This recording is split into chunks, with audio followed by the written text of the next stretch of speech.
La mujer a la que amé fue también la mujer a la que resentí durante 40. Mi Rosa. Nunca la perdoné de verdad por haber tirado el dinero de nuestra casa, el sueño de nuestra vida, en una inversión estúpida. Al menos esa fue la mentira que ella me contó y que yo creí. Viví con ese rencor hasta el día en que se fue. Años después, cuando por fin tuve el valor de abrir su viejo armario, encontré un sobre que me había dejado. Dentro estaba la verdad. Ella no perdió el dinero. Lo usó para comprar un milagro, la vida de una niña recién nacida que nadie más podía salvar. Y ahora me pregunto, ¿cómo puede un hombre pedirle perdón a un fantasma? ¿Cómo se redime de 40 años de una terrible injusticia? Me llamo Arturo, tengo 80 años y mis manos cuentan la historia de una vida entera. Son un mapa de nudillos gruesos, venas como ríos secos y una piel curtida por 60 años de acariciar la madera. Fui carpintero, un buen carpintero, de los que no usan clavos, si una buena junta de cola de Milano puede hacer el trabajo. El orgullo, dicen, es un pecado. Para mí, siempre ha sido la única herramienta que nunca se mella. El orgullo y la terquedad. Quizás por eso estoy solo ahora, en este pequeño apartamento alquilado, contando las monedas para el gas, como si cada peso fuera el último lingote de oro de un tesoro perdido. La gente del barrio, la de la tiendita de la esquina o la del puesto de periódicos, me mira con una mezcla de respeto y lástima. Me llaman Don Arturo. Ven al viejo artesano que todavía repara sus propias sillas y que discute el precio de los jitomates como si le fuera la vida en ello. Me creen un avaro, un viudo solitario y tacaño que se aferra a sus centavos. No los corrijo. ¿Qué podría decirles? ¿Que mi avaricia no es más que el fantasma de un sueño roto? ¿Que cada moneda que guardo es una pequeña lápida sobre la tumba de la confianza que perdí hace 40 años? Mi vida no siempre fue así. Hubo un tiempo en que el dinero no era un enemigo al que vigilar, sino un aliado, un ladrillo más en la construcción de nuestro futuro. El futuro de Rosa y el mío. Rosa, mi Rosa. Murió hace 5 años y el silencio que dejó en este apartamento es más ruidoso que el taller más ajetreado. Era una mujer llena de una luz suave, una luz que lo llenaba todo sin deslumbrar. Tenía una risa que sabía a canela y anís y unas manos que, a diferencia de las mías, parecían hechas para cuidar cosas frágiles. Las macetas de geranios en la ventana, la masa de los buñuelos, mi propio corazón magullado por el mundo. Vivimos juntos 52 años. La amé cada uno de esos días y la resentí en silencio durante 40 de ellos. El amor y el rencor pueden convivir en el mismo corazón. Es uno de los secretos más sucios de un matrimonio largo. Crecen juntos, como dos árboles cuyas raíces se enredan bajo tierra, hasta que es imposible saber dónde empieza uno y termina el otro. El día que mi vida cambió, el día que la confianza se hizo añicos, fue un martes. Lo recuerdo porque Rosa había hecho su famoso mole de olla, y el olor llenaba cada rincón de la pequeña casa que alquilábamos entonces. Llevábamos 10 años casados, 10 años trabajando como bestias, yo en mi taller de carpintería y ella cosiendo ajeno. 10 años guardando cada peso que sobraba, negándonos pequeños lujos, con un solo objetivo en mente: nuestra casa. No era una mansión lo que soñábamos, era una casita pequeña, con un patio trasero donde yo podría tener mi propio taller, uno que no fuera un cuarto oscuro y húmedo en los bajos de una vecindad, y un pequeño jardín para ella, un jardín donde pudiera plantar sus rosas, las flores que le hacían honor a su nombre. Teníamos un terreno visto en las afueras de la ciudad, un lugar tranquilo donde los niños todavía jugaban en la calle. Y teníamos el dinero, casi todo. Lo guardábamos en una caja de metal, de esas para herramientas, bajo una tabla suelta del piso de nuestro dormitorio. Era nuestro ritual. Cada sábado poníamos ahí los ahorros de la semana. Contábamos el total y nos mirábamos con la complicidad de dos conspiradores a punto de dar el golpe de sus vidas. Ese martes llegué a casa más temprano. Un cliente me había pagado un adelanto generoso por una cocina completa de cedro. Era el último empujón que necesitábamos. Entré en la casa con el sobre abultado en el bolsillo de la camisa, con el corazón latiendo con la euforia de un muchacho. «¡Rosita!», grité. «¡Lo tenemos! ¡Ya podemos dar el enganche!». No hubo respuesta. La encontré en el dormitorio, sentada en el borde de la cama. La caja de metal estaba abierta y vacía sobre la colcha, y Rosa estaba llorando. No lloraba como otras veces, con lágrimas de emoción o de tristeza pasajera. Era un llanto silencioso, devastador, el llanto de alguien cuyo mundo se ha derrumbado. El sobre con el dinero se me resbaló de las manos. El miedo, un miedo frío y paralizante, me recorrió la espalda. «¿Qué pasó?», le pregunté, aunque una parte de mí ya lo sabía. «¿Nos robaron?». Ella negó con la cabeza, sin poder mirarme a los ojos, y entonces, con una voz apenas audible, me contó una historia que nunca tuvo sentido. Una historia sobre su primo lejano, ese que siempre andaba en negocios turbios, un negocio de oportunidad, una inversión que iba a duplicar nuestro dinero en una semana, una promesa de acelerar nuestro sueño, y lo había perdido todo. El primo había desaparecido y nuestro dinero con él. Yo escuchaba las palabras pero no podía procesarlas. No era posible. Mi Rosa, mi sensata y cuidadosa Rosa, apostando los ahorros de nuestra vida en una fantasía, no cuadraba. Ella odiaba los riesgos. Era la que siempre me frenaba a mí, la que revisaba las cuentas 2 veces. «¿Por qué?», fue lo único que pude decir. Mi voz sonaba hueca, lejana. «¿Por qué, Rosa?». «Quería darte una sorpresa», susurró entre sollozos. «Quería que tuviéramos la casa más rápido. Perdóname, Arturo. Por favor, perdóname». Nunca volvimos a hablar del tema. El silencio se instaló sobre ese agujero negro en nuestra historia. Yo la perdoné, o eso me dije a mí mismo. Seguimos adelante. Seguimos amándonos. Pero algo se había roto para siempre. La confianza. Cada vez que hablábamos de dinero, una sombra se interponía entre nosotros. Cada vez que teníamos que privarnos de algo, el fantasma de la casa perdida aparecía en mis pensamientos. Y con él, una pregunta silenciosa y venenosa. «¿Cómo pudiste ser tan tonta, tan irresponsable?». El sueño de la casa propia murió esa tarde, y con él, una parte de mí. Me volví cauteloso, luego temeroso, y finalmente avaro. El dinero dejó de ser un ladrillo para construir y se convirtió en un tesoro que debía ser enterrado, protegido a toda costa. Nunca más volvería a ser vulnerable, nunca más volvería a perderlo todo por la ligereza de otro, aunque ese otro fuera la mujer a la que amaba más que a mi propia vida. Y así han pasado 40 años. En este apartamento que nunca fue nuestro hogar, solo un refugio. El mareo me ha venido de repente. Estaba subido en un pequeño banco, intentando cambiar una bombilla del techo de la cocina, un trabajo sencillo, pero de pronto la habitación ha empezado a dar vueltas, como un carrusel fuera de control. Lo último que recuerdo es el tacto frío del suelo de mosaico contra mi mejilla. He despertado en el hospital. Luces blancas, el olor a alcohol, una enfermera joven diciéndome que me he dado un buen golpe.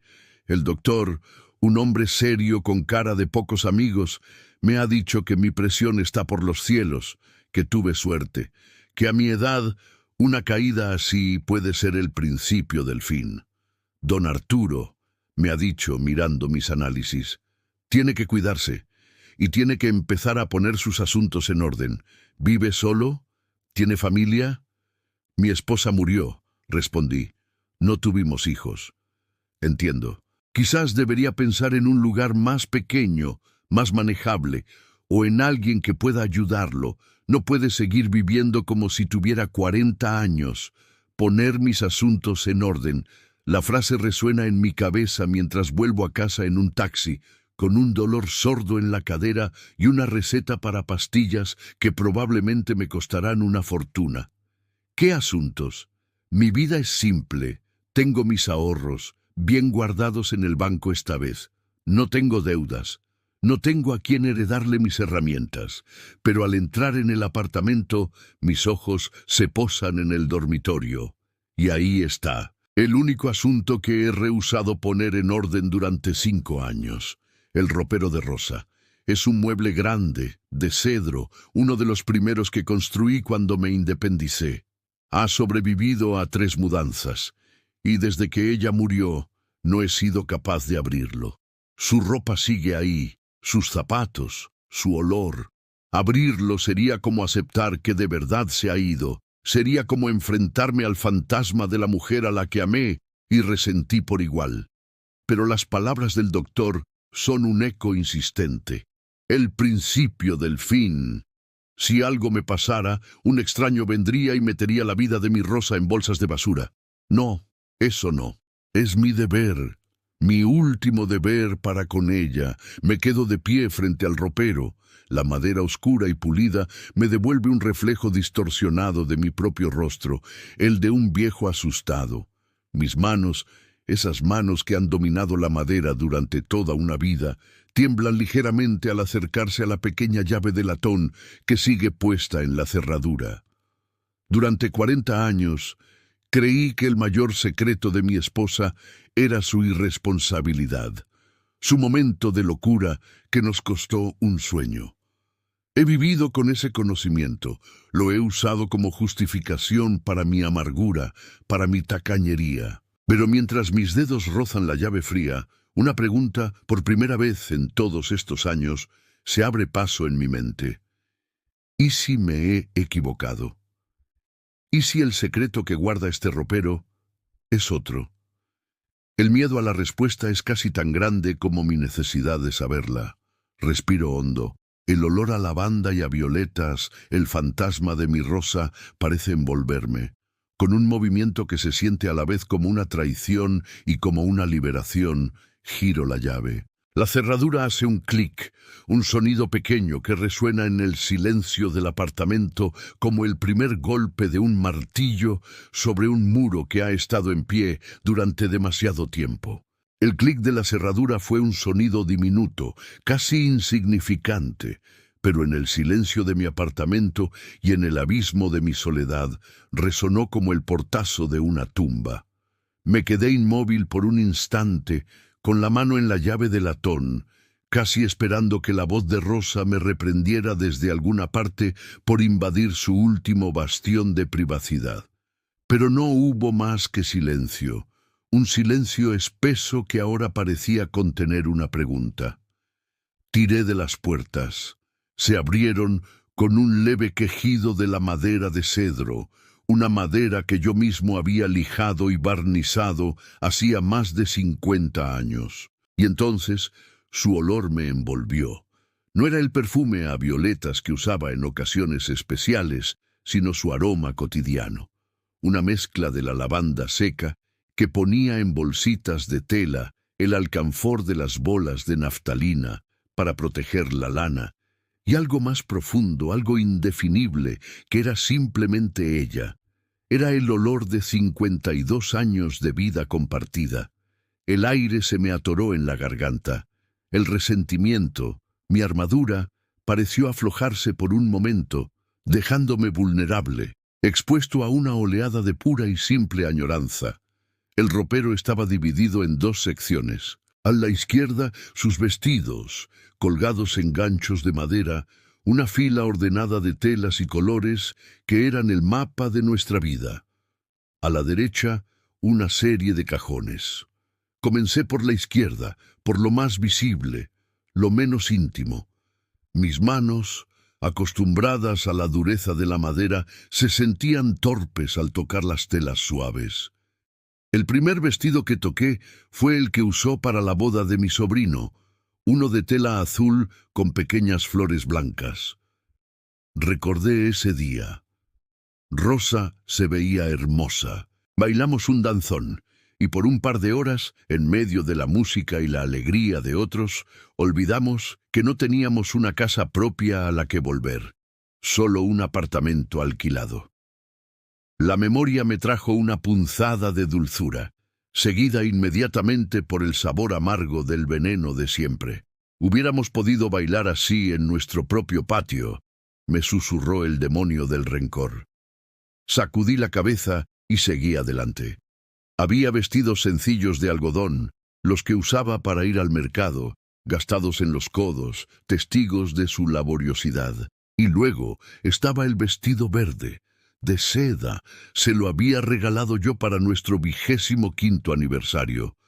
Una extravagancia. Me había costado una fortuna, o lo que para mí era una fortuna. Lo usó esa noche, para una cena modesta que preparé aquí mismo. Después de eso, creo que solo se lo puso 1 o 2 veces más. «Es demasiado elegante, Arturo», decía. «Se va a estropear». En su momento, yo lo interpreté como su natural modestia. Ahora, a la luz de mi resentimiento, lo veía de otra manera. Quizás se sentía culpable de usar algo tan caro, un lujo que no merecía después de haber arrojado nuestro verdadero tesoro a la basura.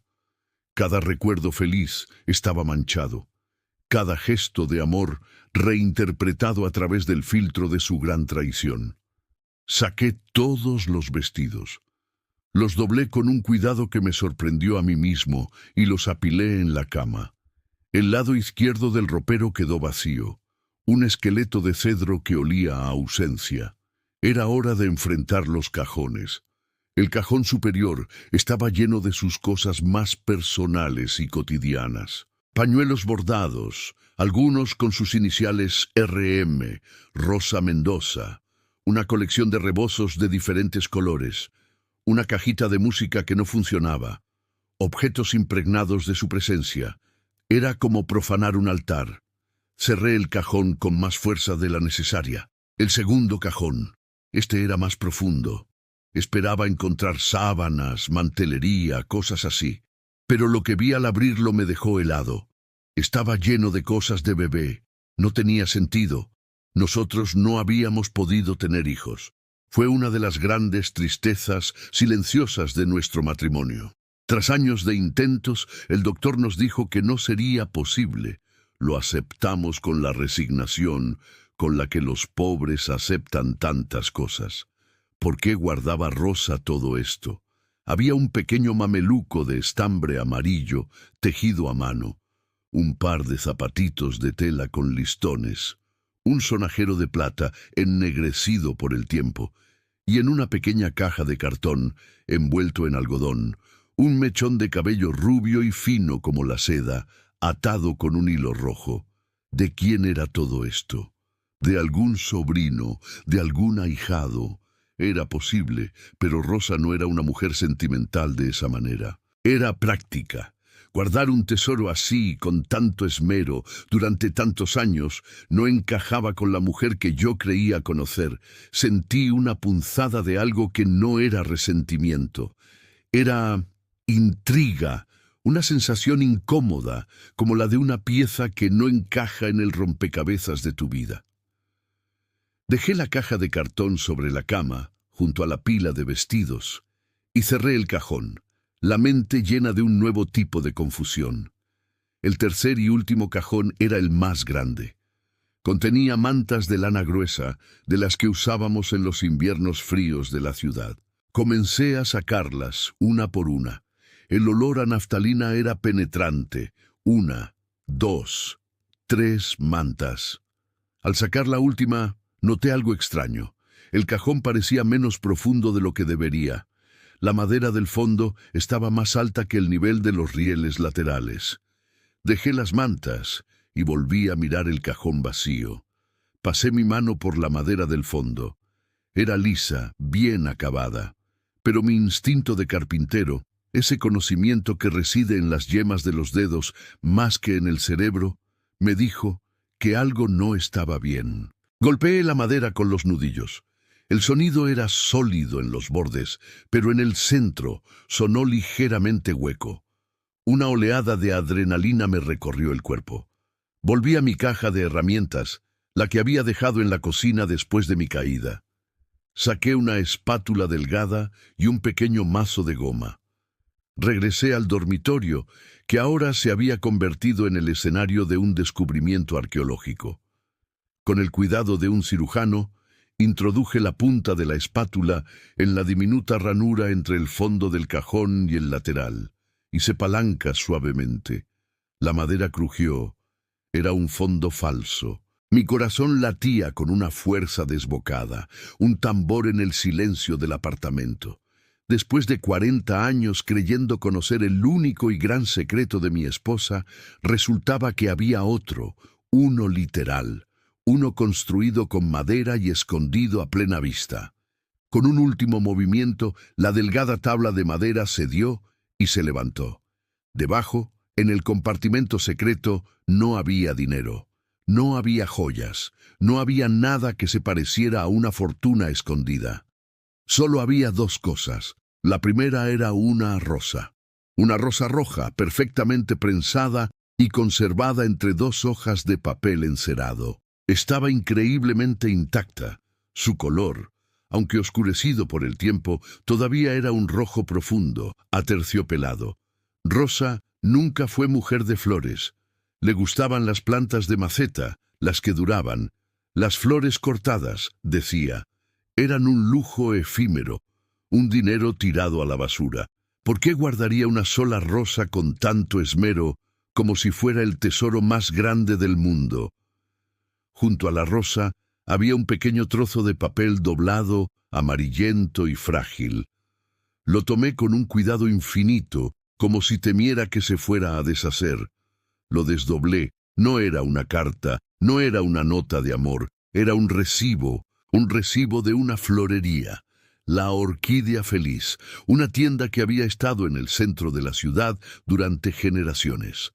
El concepto del recibo era simple: una docena de rosas rojas, calidad de exportación. El precio, sin embargo, me hizo sentir un vértigo. Era una cantidad exorbitante para la época, un lujo que ni en nuestros mejores momentos nos hubiéramos permitido. Pero no fue el precio lo que me robó el aliento, fue la fecha. Estaba impreso en la parte superior del recibo con una tinta morada y desvaída, 24 de octubre de 1985. El día después de que Rosa me confesara, llorando, que había perdido hasta el último centavo de los ahorros de nuestra vida. El día después de que nuestro sueño se hiciera cenizas. La confusión era un torbellino en mi cabeza. No tenía ningún sentido. En el momento de nuestra mayor ruina financiera, en el día en que la vergüenza y la desesperación deberían haber sido sus únicas compañeras, mi esposa, mi práctica y ahorrativa Rosa, había salido y gastado una pequeña fortuna en una docena de rosas. ¿Para quién? ¿Por qué? La historia del primo y el mal negocio ya era extraña.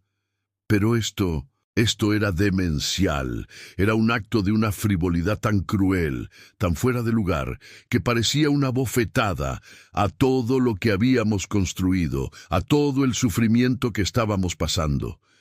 Miré la rosa solitaria que había guardado, y luego el recibo, que hablaba de una docena. ¿Qué había pasado con las otras 11? El resentimiento que había sentido por su error financiero era un dolor sordo, crónico.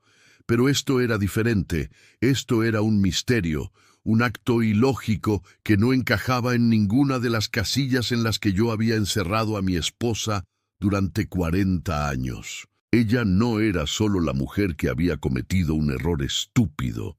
Era una mujer que, en el peor día de nuestras vidas, había comprado flores caras y había guardado una de ellas como un secreto sagrado.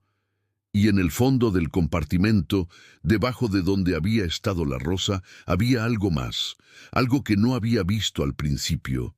Un sobre grueso, de papel manila, sin ninguna dirección.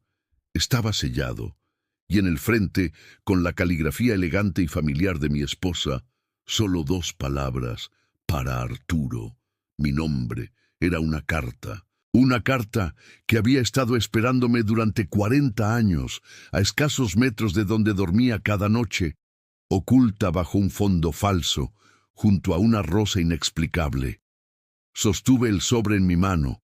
Pesaba mucho más que unas simples hojas de papel. Pesaba con el peso de los secretos, de los años, de una vida entera de preguntas que nunca me había atrevido a formular. Y supe, con una certeza que me heló los huesos, que dentro de ese sobre no encontraría la explicación para una docena de rosas. Encontraría la verdad. Y tuve miedo, un miedo atroz, de que esa verdad fuera mucho más terrible que la mentira con la que había aprendido a vivir. El sobre de papel manila se sentía extrañamente pesado en mis manos. Para Arturo. Mi nombre, trazado con la caligrafía inclinada y elegante de Rosa, una caligrafía que no había visto en 5 años, pero que conocía tan bien como las vetas de la madera de nogal. Era una voz desde la tumba, una voz que había estado esperando durante 40 años en el silencio de un cajón. El miedo era una cosa física, un nudo de hielo en el estómago. El hombre que había enfrentado sierras circulares y andamios peligrosos sin pestañear, temblaba ante una simple carta, porque sabía, con una certeza que no podía explicar, que las palabras que contenía tenían el poder de desmantelar la única casa que me quedaba en pie, la casa de mi rencor. Y sin esa casa, ¿dónde viviría yo? Me senté en el borde de la cama, la misma cama que habíamos compartido durante medio siglo. El olor a lavanda y a rosa parecía más intenso. Con el pulso martilleando en mis sienes, rompí el sello. Dentro había varias hojas de papel, dobladas, escritas por ambos lados. La tinta, azul al principio, se había desvaído a un gris pálido. Comencé a leer. Mi querido Arturo, si estás leyendo esto significa que me he ido y que has encontrado mi último y más profundo secreto. Significa que por fin tendré el valor de contarte la verdad, aunque sea desde el silencio. Perdóname, no por lo que crees que hice. Perdóname por no haberte creído lo suficientemente fuerte para soportar la verdad. La historia que te conté aquella tarde de octubre, la del primo y el mal negocio, fue una mentira. Una mentira torpe, lo sé, pero fue la única que se me ocurrió en medio del pánico y el dolor. El dinero no se perdió, Arturo. Cada centavo fue gastado y fue la mejor inversión de mi vida.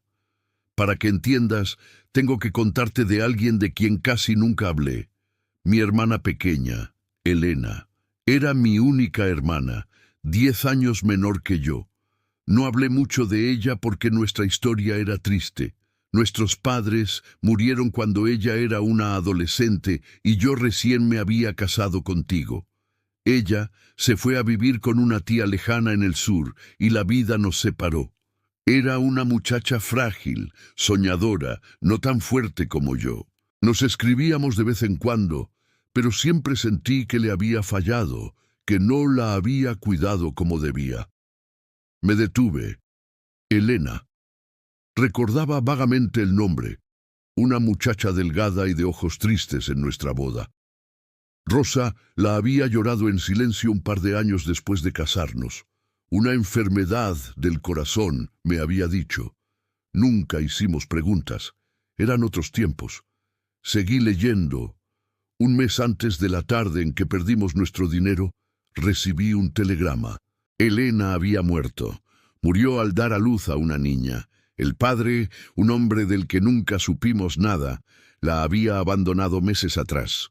De repente, Arturo, yo era el único familiar vivo de una bebé recién nacida y huérfana, mi sobrina. Fui al sur a arreglar el entierro de mi hermana, y la conocí. Era tan pequeña, tan frágil. La llamé como mi propia madre, Ana, y mientras la sostenía en mis brazos, el doctor me dio la segunda noticia. La niña Había heredado la misma condición de su madre, una malformación en el corazón. Necesitaba una cirugía urgente para sobrevivir, una cirugía que no cubría el seguro social de entonces, una que costaba una fortuna. La habitación comenzó a sentirse más pequeña. Un sudor frío me recorrió la nuca. La caja con los zapatitos de bebé, el mechón de cabello rubio, no eran de un ahijado, eran de ella, de Ana. Volví a casa contigo con el corazón hecho pedazos y un secreto en el vientre. No te dije nada. ¿Cómo podía? Estabas tan ilusionado con la casa, contabas cada centavo, dibujabas los planos de tu taller en servilletas de papel. Veía el brillo en tus ojos, ese brillo que no habías tenido en años. Y entonces pedí el presupuesto de la operación, la cifra exacta, centavo por centavo, de lo que teníamos en nuestra caja de metal. Fue la decisión más solitaria y terrible de mi vida. De un lado de la balanza estaba nuestro sueño, el hogar por el que habíamos luchado durante 10 años, tu orgullo, tu felicidad. Del otro estaba la vida de la hija de mi hermana, un pedazo de mi propia sangre. ¿Qué harías tú, Arturo? ¿Qué harías? Sé lo que habrías dicho. Habrías dicho que buscáramos otra manera, que pidiéramos prestado, que hiciéramos una colecta. Pero no había tiempo. La cirugía era urgente, y yo te conocía. Conocía tu orgullo. Sabía que pedirte que sacrificaras tu sueño te rompería por dentro, que quizás una parte de ti me resentiría para siempre por haberte puesto en esa encrucijada. Y no podía soportar eso. Así que tomé una decisión. Decidí protegerte de la decisión, del sacrificio y de la culpa. Esa mañana, mientras estabas en el trabajo, saqué el dinero y lo envié al hospital. Salvé la vida de la pequeña Ana y maté nuestro sueño. La historia del primo fue la armadura que construí para que no vieras la herida. Era más fácil para mí llevar la carga de tu decepción que obligarte a llevar la carga de una vida que no se salvó por nuestra culpa. Las hojas de papel temblaban en mis manos. Mis manos de carpintero, manos que habían sostenido vigas de madera, ahora no podían sostener unas simples hojas de papel. Me levanté. Caminé hasta la ventana. La ciudad vivía su vida, ajena a la demolición que estaba ocurriendo en el segundo piso del número 42 de la calle de los Fresnos. 40 años de un juicio silencioso, 40 años de llamarla irresponsable en la oscuridad de mi mente. Y todo había sido un acto de protección, un acto de amor. Volví a la carta. Faltaba un último trozo. Un día después, el día que te conté la mentira, mi corazón estaba tan lleno de dolor por mi hermana, por la niña, por ti, que sentí que me ahogaba. Salí a la calle sin rumbo, pasé por una florería y vi las rosas más hermosas, de un rojo profundo. Compré una docena. Fue una locura, un gasto terrible, pero lo necesitaba. Fui al panteón, a la tumba de mis padres, y le dejé 11 rosas a mi hermana Elena, un funeral que nunca tuvo. La última rosa la traje a casa. La guardé. Era el único testigo de mi secreto, el único símbolo del amor y el dolor de esos días, el único lujo que me permití en toda mi vida. La rosa prensada en el fondo del cajón. No era un símbolo de frivolidad. Era una lápida, una ofrenda, un memorial secreto. La pequeña Ana se recuperó. Encontré para ella una familia maravillosa, sin hijos, que la adoptó y la amó como a una hija propia. Me mantuvieron informada de su vida con cartas ocasionales, las que guardo junto a esta. Nunca le dije quién era yo. Para ella solo fui un regalo anónimo que le dio la oportunidad de vivir. Viví con tu decepción, mi amor. Vi cómo te convertías en un hombre temeroso del dinero, cómo cada gasto era un dolor. Y cada vez que veía esa dureza en tus ojos, mi corazón se rompía un poco más. Pero nunca me arrepentí, porque gracias a ese dinero, en alguna parte de este país, Hay una mujer de 40 años que ha podido vivir, reír y amar. La herencia de mi hermana. Nuestra herencia. Perdóname, Arturo. Perdóname por el silencio. Tuya siempre, Rosa. La carta se me resbaló de las manos. El hombre que se enorgullecía de su fuerza, de su entereza, se dobló por la mitad como si le hubieran dado un golpe en el estómago. Un sollozo, un sonido animal, gutural, brotó de mi pecho, un sonido que llevaba 40 años atrapado. Mi Rosa, mi valiente Rosa, la mujer a la que yo había castigado con mi frialdad, con mi avaricia, con mi juicio silencioso, había llevado a cabo el acto más heroico que un ser humano puede hacer. Había sacrificado su felicidad, su reputación ante mis ojos por salvar una vida, y yo, en mi ceguera, en mi estúpido orgullo de hombre, la había condenado. Les cuento esto, con la vergüenza quemándome el alma. 40 años de una injusticia, de un amor malentendido. La mujer que yo creía que me había robado una casa de ladrillos, en realidad me había construido un palacio de sacrificio y de amor que yo fui incapaz de ver. Si ustedes también creen que la verdad, aunque tarde, siempre es un acto de la misericordia de Dios, les pido que escriban en los comentarios: Dios es fiel, para que su fe se una a mi recién encontrada humildad. Yo viví 40 años en la prisión de una mentira, creyendo conocer el tamaño de mi pérdida. Ahora quiero que la verdad del sacrificio de mi esposa viaje lejos, que su historia no muera en este cuarto. Por favor, díganme, ¿desde qué ciudad y país nos están viendo? Y si la historia de mi Rosa ha tocado su corazón, dejen una luz en este video y sigan nuestro canal, para que su herencia de amor silencioso no se olvide jamás. Me quedé allí en el suelo, llorando sobre los restos de mi vida equivocada. El rencor se había ido, y en su lugar solo había un amor por ella tan inmenso y tan doloroso que amenazaba con consumirme, y una nueva pregunta, una que no era de rabia, sino de esperanza. La niña, la pequeña Ana, la sobrina que yo nunca supe que tuve. ¿Dónde estaba ahora? La noche en que descubrí la verdad fue la más larga de mi vida. No dormí.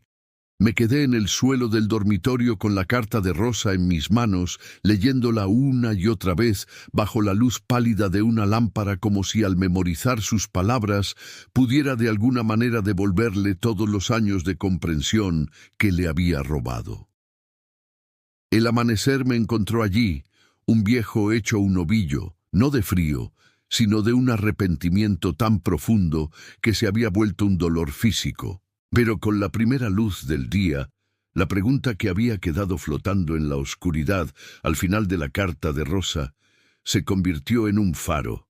La niña, la pequeña Ana, la sobrina que yo nunca supe que tuve. ¿Dónde estaba ahora? La culpa es un ancla o una vela. Te hunde en el abismo o te impulsa hacia adelante. Y yo, que había estado anclado durante 40 años, sentí por primera vez en mucho tiempo el deseo de navegar. Mi misión era clara, tenía que encontrarla. No para pedirle nada, ni siquiera para pedirle perdón en nombre de una familia que ella nunca conoció. Tenía que encontrarla para entregarle su herencia. No una herencia de dinero, sino la herencia de la verdad. La historia del sacrificio de una tía que renunció a su sueño para que ella pudiera tener una vida. Era lo último que podía hacer por mi Rosa. Mi investigación comenzó con los otros papeles en el sobre. Eran, como Rosa había dicho, cartas de los padres adoptivos. Había 4 en total, espaciadas por varios años. Eran cartas amables, llenas de gratitud, que describían el crecimiento de una niña sana y feliz. Hablaban de sus primeros pasos, de su primer día de escuela, de su talento para el dibujo, pero eran cartas escritas con un cuidado exquisito para proteger la privacidad. Los padres solo firmaban como Carlos y Sofía. No había apellidos. El remite en los sobres era de la ciudad de Veracruz, pero la dirección era un simple apartado postal, y las cartas eran de hacía más de 30 años. Me sentí en un callejón sin salida. Un hombre de 80 años, que apenas sabía usar un teléfono móvil, ¿cómo iba a encontrar a una mujer de 40 con tan poca información? Durante días me sentí frustrado, impotente. La vieja amargura amenazó con volver, pero esta vez era diferente. Ya no estaba luchando contra un fantasma, estaba luchando por uno. La ayuda llegó de la forma más inesperada. Mi vecina de al lado, una estudiante universitaria llamada Isabel, a quien yo apenas dirigía un gruñido por las mañanas, me vio un día en el pasillo, mirando los viejos sobres con una expresión de absoluta derrota. —¿Busca a alguien, don Arturo? Me preguntó con una amabilidad que me desarmó. Y por primera vez en 40 años hice algo que había olvidado cómo hacer. Pedí ayuda. Le conté una versión resumida de la historia. De mi esposa, de una sobrina perdida, de unas cartas antiguas. Los ojos de la muchacha se iluminaron, no con lástima, sino con el entusiasmo de un detective ante un buen misterio. Con los nombres de los padres, la ciudad y la edad aproximada, podemos hacer algo, dijo, sacando su computadora portátil. Internet es un archivo más grande que cualquier biblioteca, don Arturo. Durante las siguientes tardes, mi pequeño y austero apartamento se convirtió en un cuartel de investigación. Isabel, con una paciencia infinita, me enseñó a navegar por un mundo de registros públicos en línea, de redes sociales, de archivos de periódicos digitalizados. Buscamos por horas. Hubo docenas de pistas falsas, de anas que no cuadraban, pero Isabel era tenaz. La pista definitiva la encontró en el archivo de un periódico de Veracruz. Un artículo de hacía unos 15 años sobre un programa de voluntariado médico en comunidades rurales. La doctora que dirigía el programa se llamaba Ana Fuentes, y en el artículo mencionaba a sus padres, Carlos y Sofía Fuentes, como su inspiración para servir a los demás. La edad cuadraba. El nombre de la madre adoptiva, Sofía, era el mismo. Sentí una sacudida eléctrica. Tenía que ser ella. El viaje a Veracruz fue mi primera peregrinación.